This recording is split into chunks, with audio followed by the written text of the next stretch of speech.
محمد إمام أولياء وأنبياء حق محمد خد قرآن كريم حق محمد حبيب ربي عظيم حق محمد الشافع معشر شاكران حق محمد سلطان تمام پیغمبران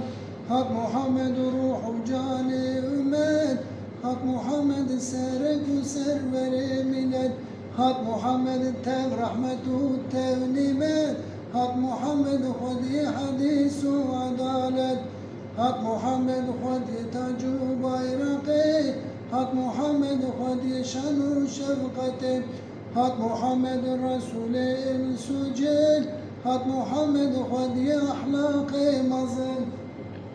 حق محمد خاتم للمرسلين حق محمد رحمة للعالمين حق محمد قاصد رب عزة حق محمد سلطان جملة أمت حق محمد حسكر يارد واسمان حق محمد قنج وشيت مام إنسان حق محمد خدي فرقان عظيم حق محمد حبيب رب العالمين حق محمد كور أمين وعبد الله حق محمد torun Abdülmuttalib Fatıma ey cemaata hazır başkubi canubidir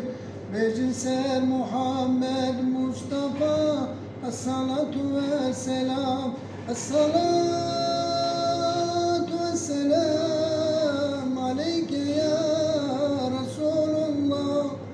Esselatu vesselam Aleyke ya Habiballah Esselatu vesselam